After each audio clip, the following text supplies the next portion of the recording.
Je reçois très régulièrement des histoires d'attaques, des histoires venues des quatre coins du globe. C'est à partir de ces informations que je fais le tri entre l'extraordinaire et ce qui relève de l'ordinaire. Récemment, un cas hors du commun a attiré mon attention. L'histoire provient d'une communauté de pêcheurs installée sur une île volcanique de la Papouasie-Nouvelle-Guinée dans le Pacifique Sud. Il s'agit d'une série d'attaques qui laisse un nombre impressionnant de victimes salement mutilées sur toute la côte. L'agresseur frappe de façon fulgurante et aléatoire. Il laisse derrière lui d'impressionnantes plaies perforantes, mais personne ne sait de quoi il s'agit. Les habitants ne savent plus à qui s'en remettre et vivent dans la peur, étant donné qu'ils comptent sur la mer pour survivre. Leur savoir collectif se transmet depuis des siècles et ils connaissent leurs eaux par cœur. Enfin, c'est ce qu'ils croyaient. Se pourrait-il qu'un étranger assoiffé de sang ait élu domicile près de chez eux? Ou s'agit-il d'une espèce endémique devenue folle? Il se pourrait également, dans cette partie éloignée du monde, qu'une créature inconnue agisse en toute impunité, loin des chercheurs du monde moderne, attendant d'être découverte. Les attaques ont eu lieu sur les côtes de Nouvelle-Bretagne, une grande île quasiment inexplorée. Je n'y ai jamais mis les pieds. Elle fut ainsi nommée par un explorateur anglais au XVIIe siècle. Elle fait la taille du Maryland et elle est recouverte de montagnes et de forêts tropicales.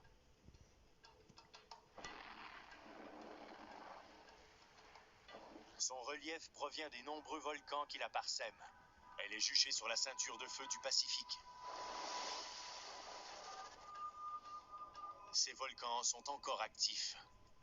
Les éruptions et les tremblements de terre frappent sans prévenir et ont des effets dévastateurs. Et l'idée qu'une communauté de pêcheurs soit attaquée par une nouvelle créature aquatique m'attire plus que de raison.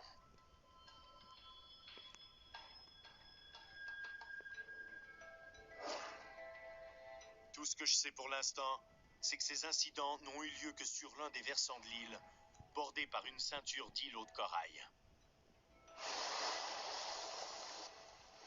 Je réussis à trouver un batelier, John, qui accepte de m'amener auprès de l'une de ces petites communautés isolées pour que je puisse y enquêter.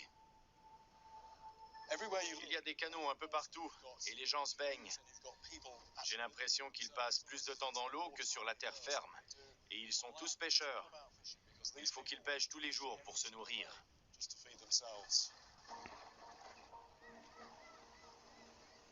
Je commence à récolter des informations à propos des attaques. Et John m'a suggéré d'aller voir cette île. Les gens s'y rassemblent pour échanger et troquer leurs marchandises. Ces communautés isolées de pêcheurs n'ont aucun lien avec le monde extérieur et il est rare qu'elles croisent un de ses représentants. Je m'attends à ce qu'ils fassent preuve de méfiance. Un bateau revient de la pêche et me donne l'occasion de parler de l'un de nos points communs. Vous capturez beaucoup de poissons? Ici, on parle le tok pisin, une version locale du créole et un peu d'anglais, vestige de temps coloniaux désormais révolus. Tous ces poissons ont été chassés à l'arbalète. Ok. Vous descendez profondément pour les avoir, pas vrai? Ah, c'est vous? Donc vous descendez à combien? 30 mètres? 40 mètres? Plus que ça? C'est impressionnant. L'homme me montre une arbalète maison. Une vieille chambre à air de vélo fait office d'élastique. Ok, elle a l'air d'avoir beaucoup de puissance. Ça va vite. En un éclair, le carreau part et transperce le poisson.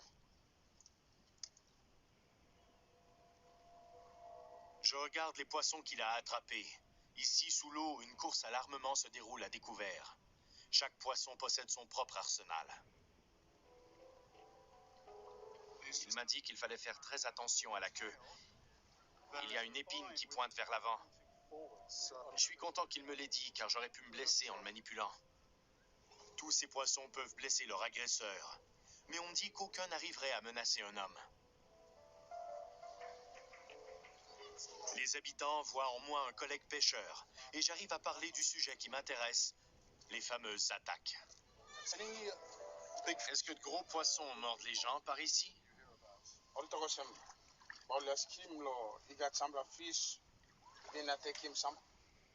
On me répond qu'ici, on a maintenant peur de l'eau à cause de ces incidents. Personne n'a été attaqué sur l'île, mais ils connaissent un chasseur sous-marin qui a rencontré un grand poisson avec de grandes dents, un poisson qu'ils n'avaient jamais vu auparavant. Ils croient qu'il est le coupable.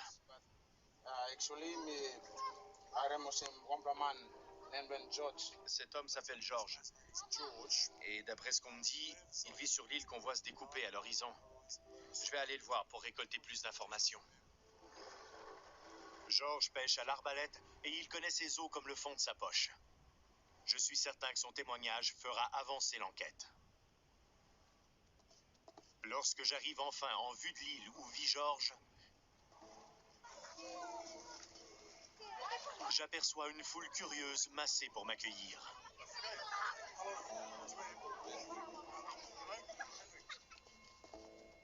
George n'en fait pas partie. Je me dirige vers l'intérieur du village et le poisson est à l'honneur sur tous les bas-reliefs. Ce sont des totems rituels. C'est une galerie des horreurs qui contient tous les grands prédateurs des environs.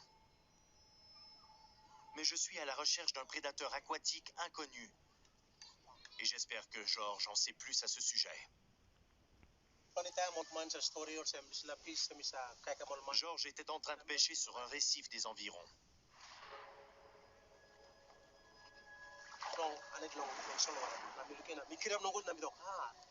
Il n'y avait pas beaucoup de poissons dans le coin. Soudain, il repère un banc et se met à le suivre.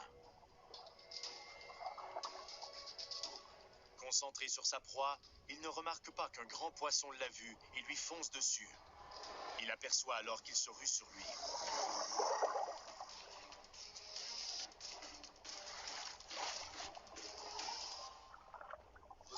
Le poisson était plutôt sombre. Pas très fin et imposant. Son corps était trapu, sa tête énorme, avec de grandes dents. Est-ce que c'était la première fois que vous le voyiez?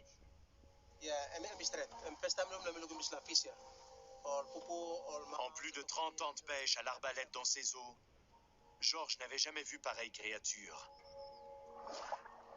C'est un suspect qu'il va falloir prendre au sérieux.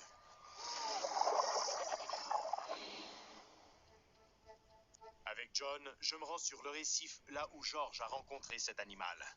J'espère attraper le poisson qui l'a attaqué.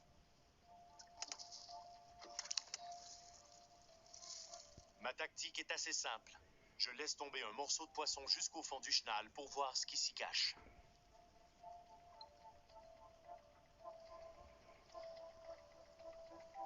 Nous sommes au bord d'un tombant.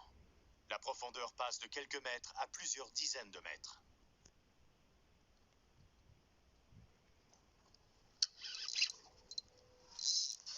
J'en ai un.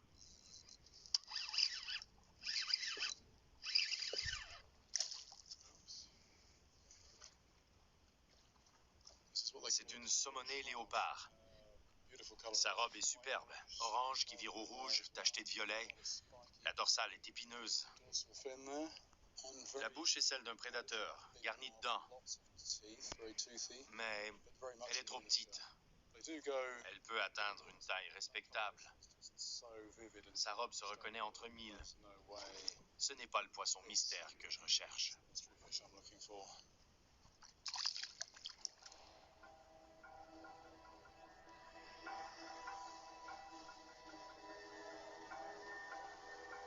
Je décide de changer de tactique. Au lieu de pêcher à un endroit fixe, je commence à traîner un leurre pour couvrir plus de terrain.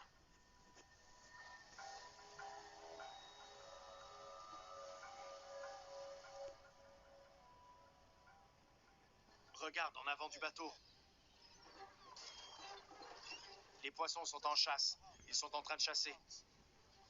Les oiseaux plongent pour attraper les proies qui essaient d'échapper à leurs prédateurs. Oui, le phénomène s'intensifie. Ces signes avant-coureurs montrent que la chasse est ouverte sous l'eau.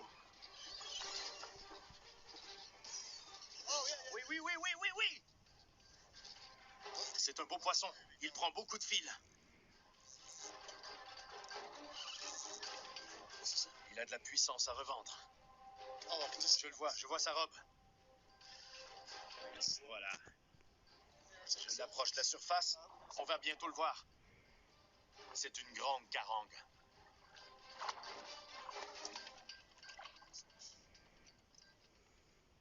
Ce grand œil nous dit que ce poisson chasse ses proies grâce à sa vue. J'ai découvert que la grande carangue des îles Fidji pouvait se servir de son crâne comme d'un bélier. Sauf que là, je suis à la recherche d'un poisson aux grandes dents. Elles ont des dents. On voit quelques canines sur la mâchoire inférieure. Et ça pourrait faire des dégâts. Mais on est loin des blessures fatales que notre mystérieux poisson pourrait infliger. Sans parler du fait qu'un pêcheur aussi expérimenté que George l'aurait reconnu entre mille. Ces poissons ont un aspect très particulier. Sous l'eau, on les reconnaît de loin. Je reste persuadé qu'il s'agit d'un autre poisson. Nous sommes de retour sur la piste de ce mystérieux agresseur. Je continue de pêcher à la traîne avec John pour voir quels autres prédateurs chassent dans le coin.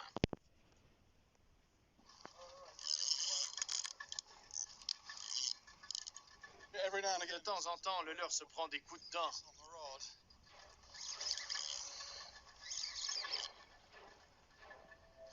Il est tout près. Il a l'air assez allongé. Qu'est-ce que c'est? C'est un barracuda. Viens par là. Ce poisson a assez de dents pour blesser quelqu'un. Ses dents ressemblent à des dagues. La bouche n'a même pas besoin de se fermer. Il suffit qu'il fonce la gueule ouverte pour lacérer sa victime. Ses dents sont si acérées qu'il a suffi d'un passage en Floride pour qu'un homme se fasse trancher le bras jusqu'à l'os. Même s'il est dangereux, ce poisson ne peut être le suspect. D'une part, sa morphologie ne correspond pas, et de l'autre, tout le monde connaît le barracuda par ici. Le chasseur sous-marin m'a parlé d'une créature trapue à la grosse tête. Il ne s'agit pas de ce poisson-là. Je commence à faire le tour des espèces et je vois beaucoup de prédateurs. Par contre, rien n'a l'air de sortir de l'ordinaire pour l'instant. En ce moment, je ne vois aucun lien direct entre le poisson qui s'en est pris à George et ce fameux poisson qui serait responsable de véritables attaques. Je dois trouver d'autres témoins pour resserrer les mailles du filet. C'est plus facile à dire qu'à faire. Les communautés sont éparpillées sur des kilomètres de littoral et des douzaines de petites îles. Et les moyens de communication sont limités. Dans un petit village, on me parle d'Andrew, un homme qui s'est fait mordre par un poisson inconnu il y a de cela quelques années. Pouvez-vous me raconter ce qui s'est passé?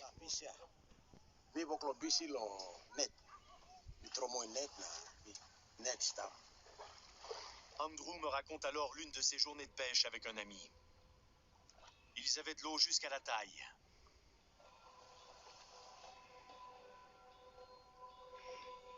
Les deux hommes se servaient d'une araignée, un filet avec des flotteurs.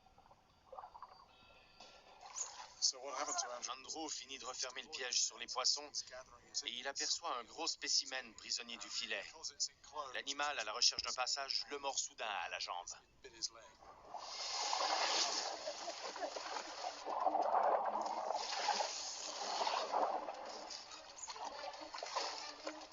L'assaillant laisse une plaie perforante dans le mollet d'Andrew avant de s'enfuir. Il réussit à l'apercevoir pendant sa fuite. C'était un gros poisson? Un très gros poisson. De quelle taille? Comme ça. Un poisson noir? Oui, noir. La description qu'il en fait ressemble trait pour trait à celle de George, le chasseur sous-marin. Mais ce n'est pas tout. Cette fois, le poisson a laissé des traces. Une cicatrice sur la jambe d'Andrew. Le trou, c'était une dent? Un seul trou. Une dent tranchante, alors. C'est intéressant. Il dit que le poisson a de grandes dents et qu'il a fait un trou dans sa jambe.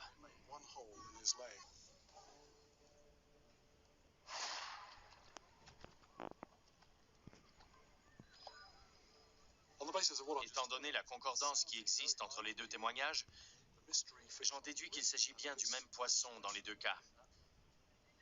En dehors de cette conclusion, le trou unique qu'il a laissé sur la jambe d'Andrew indique qu'il s'agit d'un mode opératoire précis. Cela dit, je ne sais pas vraiment de quel poisson il s'agit. Andrew m'a donné les coordonnées de l'endroit où il s'est fait attaquer. Et je me trouve dans l'eau sur les lieux de l'incident. J'ai de l'eau jusqu'à la taille. Et comme aucune coque ne fait écran entre le prédateur et mes jambes, je suis vulnérable. Je suis au bord d'un tombant. Il y a peu d'eau en dessous de moi, mais beaucoup plus vers l'avant. Je ne vois pas ce qu'il y a dedans et les poissons qui s'y cachent me voient très bien. Il est donc normal que je ressente plus les effets de l'adrénaline que dans d'autres circonstances.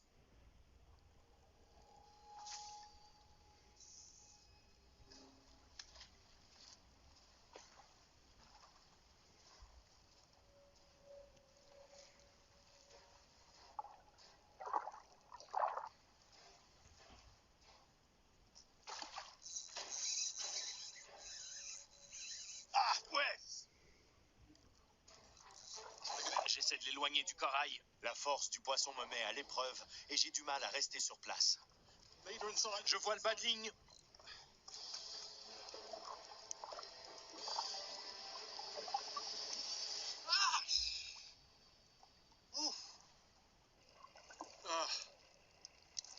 Il était à 3 mètres de moi quand il s'est décroché, à quelques mètres de la falaise de corail. Le poisson était sombre, et comme l'eau était sombre, je ne l'ai pas vu. Le mystérieux assaillant d'Andrew était un gros poisson noir. Il se pourrait qu'il ait été au bout de ma ligne. C'était un gros spécimen, et je l'ai perdu. J'aurais aimé le voir au moins avant qu'il ne parte, mais je n'ai rien vu.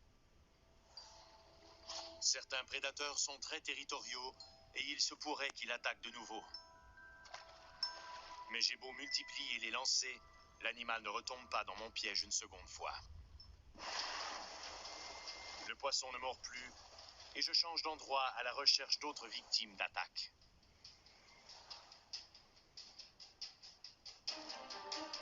Au village d'à côté, j'entends parler d'un incident qui ressemble beaucoup aux autres, à l'exception d'un détail. Tous étaient récents, sauf lui. Cela s'est passé il y a des décennies.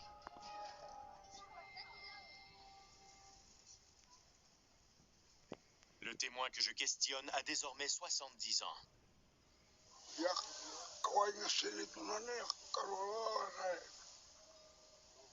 Jim n'était qu'un petit garçon quand les choses se sont produites, mais il n'a jamais pu oublier ce qui s'est passé ce jour-là.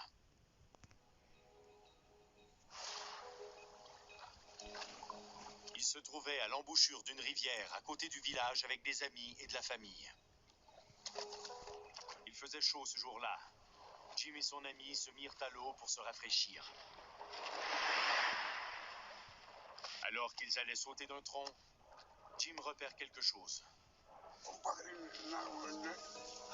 Il voit un animal bouger dans l'eau et soulever des nuages de bulles. Il pensait que c'était un crocodile. Mais la grande forme noire indiquait sans aucun doute un poisson. Jim se dit que le poisson pourrait nourrir de nombreuses bouches. Il appelle alors son grand frère pour qu'il le tue de sa lance. Il le touche du premier coup, mais le poisson se libère et attaque l'agresseur. Il plonge ses dents dans la jambe du frère de Jim et commence à l'entraîner sous l'eau. Les adultes se précipitent en entendant les enfants crier.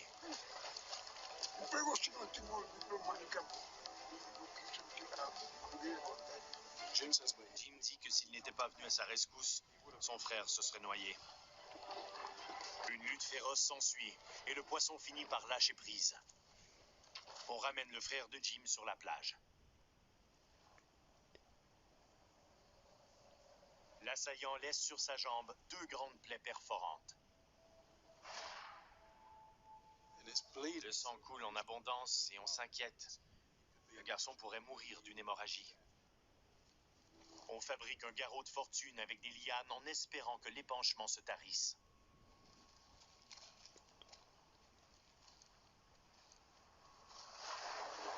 Même si les blessures sont profondes, le frère de Jim finit par survivre à l'attaque.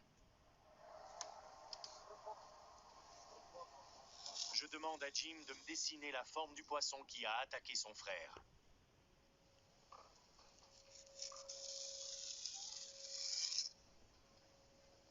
Ok, ce n'est pas très élaboré, mais ça en dit long sur le poisson. Il possède un dos assez bossu, un ventre plat et une grosse tête. Le témoignage vient s'ajouter aux autres. Les grandes perforations dont Jim parle ressemblent à celles d'Andrew. Grand comme ça. Un poisson noir. Oui, un poisson noir. Et la description de Jim concorde avec celle des autres en termes de taille, de forme et de couleur. Même si des décennies séparent les attaques, je crois qu'il s'agit d'une seule et même espèce. Et Jim sait comment l'appeler. Mogilo? Je ne connais pas ce nom. J'ai fait le lien entre toutes les attaques et l'avancée est énorme. Mais j'ignore toujours l'identité de l'agresseur. L'histoire de Jim m'apporte un autre complément d'information. Tous les incidents récents sont arrivés en pleine mer, mais ce qu'il a vécu a eu lieu dans l'eau saumâtre d'une embouchure. John, mon capitaine, connaît l'endroit. Les estuaires portent toujours leur lot d'intérêt, car ils représentent une frontière mouvante entre l'eau salée et l'eau douce.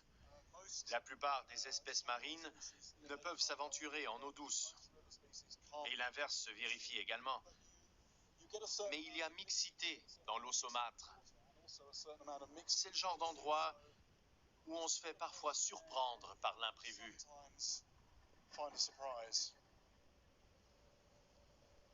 Je pourrais faire des avancées certaines ici.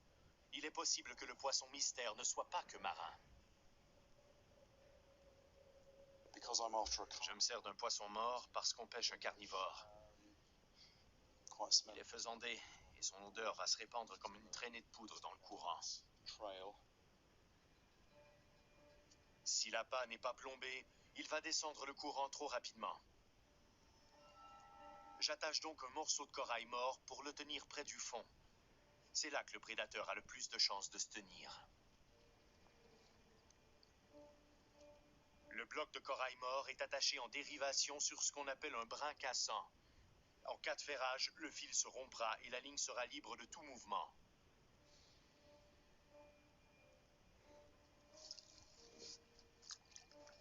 Pas besoin de lancer. Je descends le montage à la verticale et le courant va se charger de l'éloigner.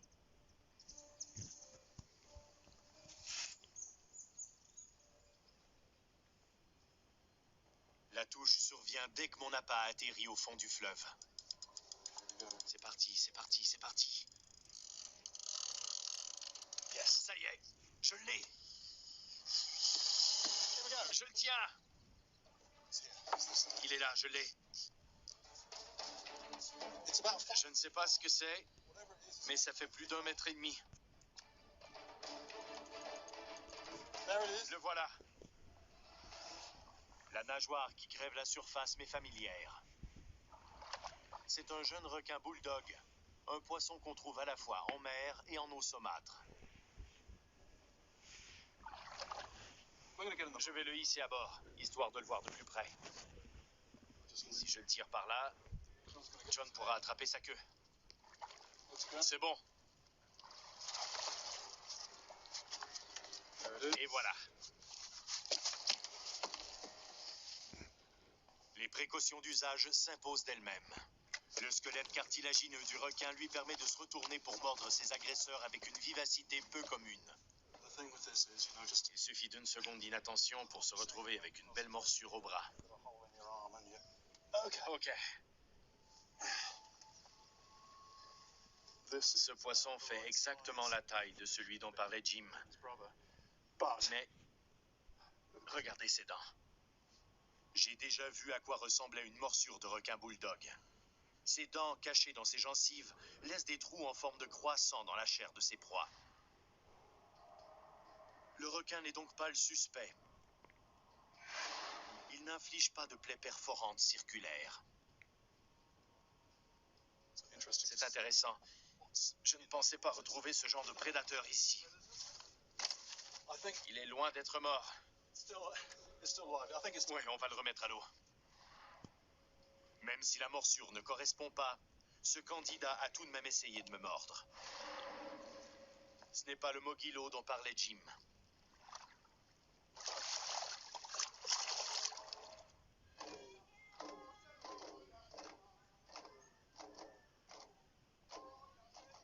On m'a invité à assister à une cérémonie au village où Andrew, celui qui porte la marque des dents de notre monstre, s'est fait attaquer. La cérémonie porte le nom de Sing Sing. On y partage des chants, des danses et des histoires. Ce genre d'événement est l'occasion rêvée de trouver d'autres témoins et de nouveaux indices.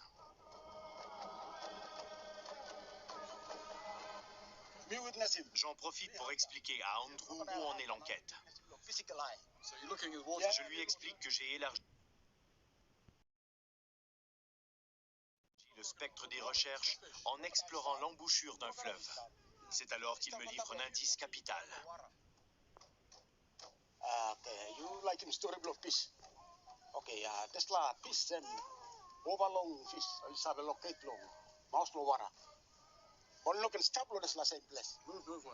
Il remonte la rivière. C'est un détail capital.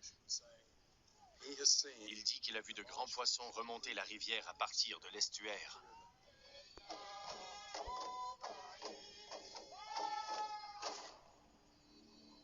Andrew sait que ce n'est pas un requin. Le poisson était grand et sombre. Maintenant, je sais que ces grands poissons à la robe sombre ont été vus en mer, en eau saumâtre et en eau douce. Je me demande si tous les témoignages parlent du même animal. De quoi s'agit-il? Quel est ce Mogilo dont parle le vieux Jim? Une chose est sûre, l'enquête doit maintenant se rendre là où je n'aurais jamais cru qu'elle irait. Je crois que je viens d'apercevoir l'anguille qu'il y avait sous roche. J'ai exploré les récifs, l'estuaire, et je pensais être arrivé dans un cul-de-sac. Mais après l'intervention d'Andrew, je sais qu'il me reste un endroit à explorer.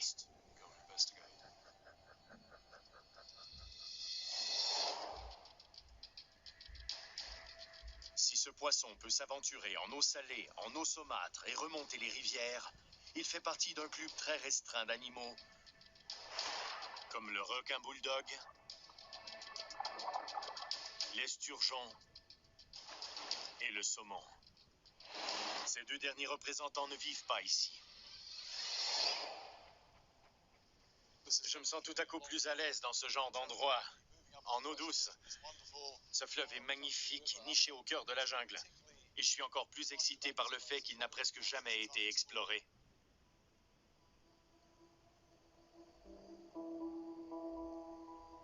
John, mon capitaine, me raconte l'histoire des quelques tribus qui ont remonté ce cours d'eau pour vivre une existence isolée dans la jungle. Elles n'entretiennent que peu de contact avec le monde extérieur. Elles reçoivent quelques visiteurs ça et là, et John connaît l'un de ceux qui ont reçu la permission de venir ici. Tout savoir est bon à prendre. Nous nous rendons à son campement. En explorant le cours supérieur de la rivière, nous découvrons des traces de sa présence.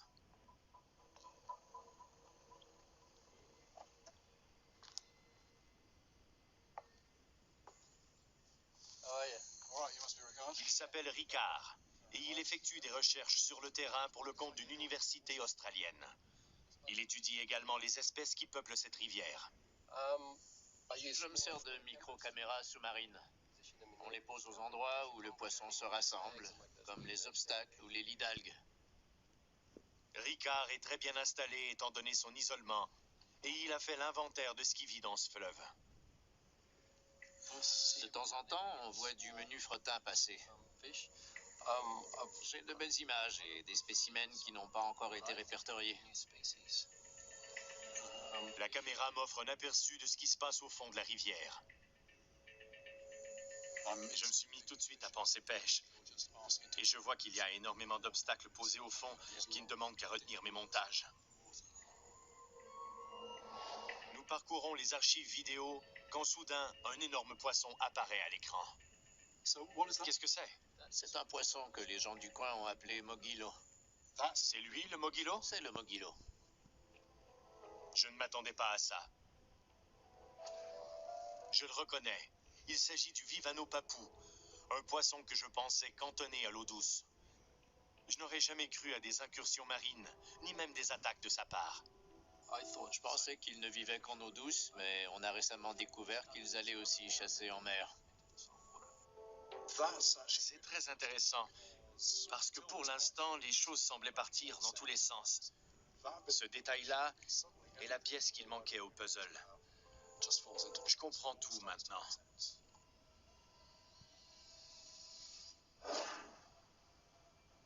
Ricard a enregistré ces images de Vivano papou à 1 heure en amont de son camp de base.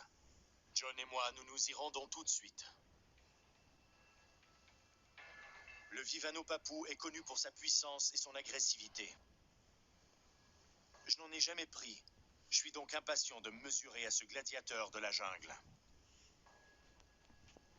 J'espère qu'en capturant un spécimen, je pourrai voir s'il possède les dents qui ont fait tant de dégâts parmi les pêcheurs.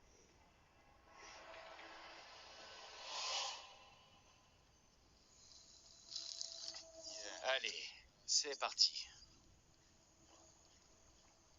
Je me sers d'un leurre de surface, appelé popper, en référence au bruit qu'il fait sous l'eau à chaque tirée. Il imite une créature blessée et vulnérable censée attirer les prédateurs. La clé réside dans des lancers d'une redoutable précision. Si on y va trop fort, on s'accroche dans les arbres et on perd l'effet de surprise inhérent à ce style de pêche. Si on n'a pas assez confiance, on lance trop loin. Le poisson reste en sécurité dans son obstacle et il ne vient pas chercher le leurre. Comme pour n'importe quel sport, il faut s'habituer aux conditions. Ça commence à mieux fonctionner. Je jouais beaucoup au baseball quand j'étais adolescent. Il ne faut pas juste penser à la technique. Il faut visualiser l'endroit où on veut faire atterrir le leurre pour que l'impulsion l'envoie précisément là. Un lancer parfait. Après avoir prospecté les berges pendant des heures, je décide de remonter encore le fleuve. Je tombe sur un petit campement.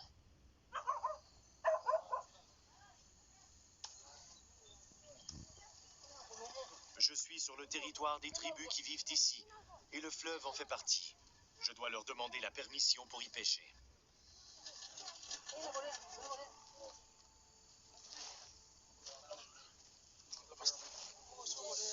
En Papouasie, la coutume veut qu'on offre un cadeau quand on entre sur le territoire d'une tribu. Je leur fais don d'une partie de nos réserves de riz.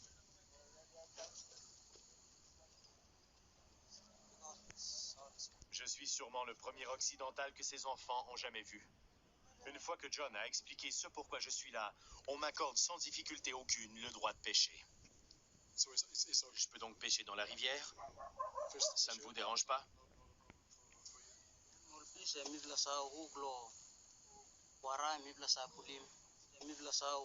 Avant notre départ, les villageois me racontent l'histoire de nombreuses confrontations avec le Mogilo ou Vivano. Donc vous mangez les petits spécimens, mais pas les gros. Ils cassent tout. Alors ils pêchent le Mogilo et les gros cassent systématiquement la ligne. Et dans le cas où ils ne réussissent pas à la casser, les gros Mogilo attaquent fréquemment leur agresseur.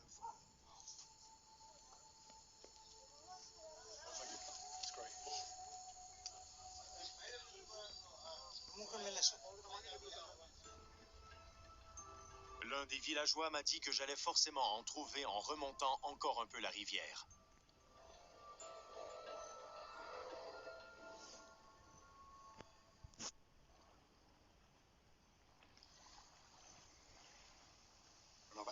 J'ai jeté l'ancre ici Parce que l'eau de la rivière est en train de changer. Elle se colore. Il n'a pas plu ici, mais il a dû pleuvoir en amont. Et il y a beaucoup de débris qui descendent dans le courant. Comme le Vivano papou est un chasseur à vue, j'ai peur qu'en remontant encore, l'eau ne soit trop trouble pour qu'il s'en prenne à mes leurres. C'est d'ailleurs pour ça que la pêche n'est pas très bonne depuis notre remontée. Ici, une petite rivière rejoint le fleuve et l'eau est plus claire. On a une version miniature de la ligne de partage des eaux entre l'Amazone et l'océan. Entre l'eau couleur café au lait et l'eau claire. La zone de partage est un poste d'affût classique, où les prédateurs se tiennent, prêts à fondre sur de petites proies emportées par le courant, cachées par l'eau trouble.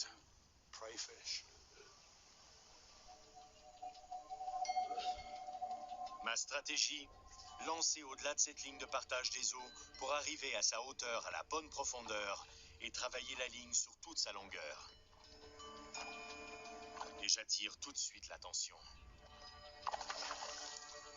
Ouais, c'est un beau poisson, un très beau poisson. Oh, il s'est décroché. Je l'ai perdu. Mais il laisse quelque chose derrière lui. J'ai des marques dedans. Il y en a 3 assez espacées. Les dents étaient pointues, si j'en juge les traces. Et quand je repense à la cicatrice sur la jambe d'Andrew, que je vois les traces sur un plastique aussi dur, je ne peux m'empêcher de faire le rapprochement. Il faut une force peu commune pour laisser des traces pareilles. Une force suffisante pour blesser gravement un être humain. Ouais. Peu de temps après, j'ai une autre touche. Les poissons sont en chasse. Celui-là est bien piqué, mais il ne se laisse pas faire. Il y a plein d'obstacles au fond, et je suis juste au-dessus. J'essaie de le garder en surface, de l'empêcher de sonder. Je vois le bas de ligne et je le vois briller. Ça y est.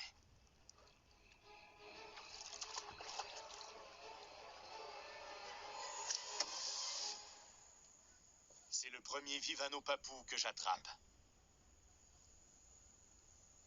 Je pensais qu'il serait beaucoup plus gros. Il a beaucoup de puissance en réserve. C'est un bon début, mais un poisson de cette taille ne peut être tenu responsable des attaques sur lesquelles j'enquête. Il m'en faut un beaucoup plus gros, et je sais qu'il y en a par ici. C'est encourageant. Je commence à saisir l'étendue de leur force.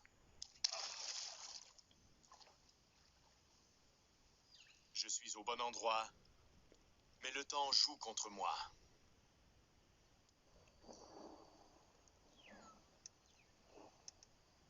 C'est mauvais signe.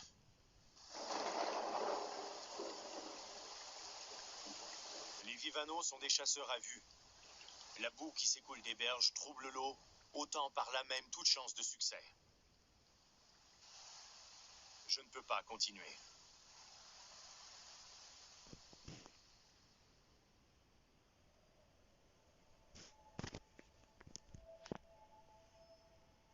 La rivière s'est gonflée, charriant des arbres entiers. L'eau est devenue complètement trouble. C'est une crue éclair, et il va falloir des jours pour que l'eau s'éclaircisse, même s'il ne pleut pas. Et s'il pleut, ça va rester comme ça ou ça va encore empirer. Je n'ai plus qu'une option, revenir à l'embouchure et pêcher en mer.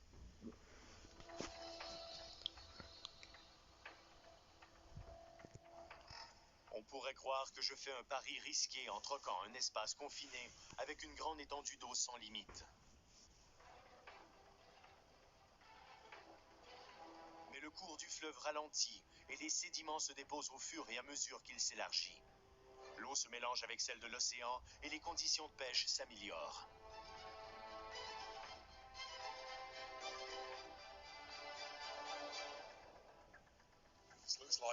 C'est un bel endroit, je trouve.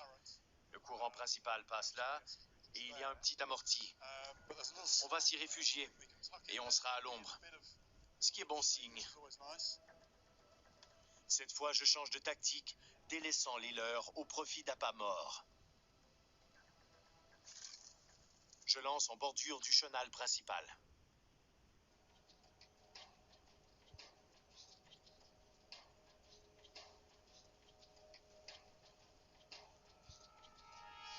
C'est sûrement la dernière fois que je pourrai me mesurer au fameux Vivano Papou. Oh, ah, c'est parti. Il y a quelque chose. Va te placer au centre, s'il te plaît. Oui, c'est un poisson. On se rapproche du poisson en ce moment. Il a l'air de s'être éloigné de la berge. Le souci, c'est qu'il pourrait y avoir des obstacles immergés un peu partout. Je reprends du fil lentement mais sûrement. Oui, continue à aller par là, là où l'eau est plus claire. C'est un gros poisson. Tu peux arrêter d'avancer, stop. Ouais, c'est bien, c'est bien. Voilà. Je vois le badling, Ça y est, je le vois. Il est en surface, le voilà. C'est un gros Vivano. Pose l'épuisette dans l'eau. Soulève. Oui.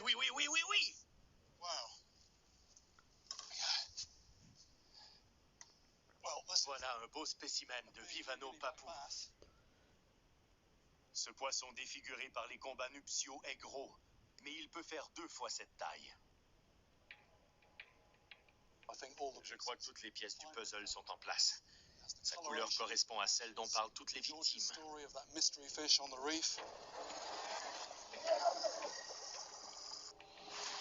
Ses dents peuvent infliger des blessures perforantes, dont celle que j'ai vue sur la jambe du pauvre Andrew.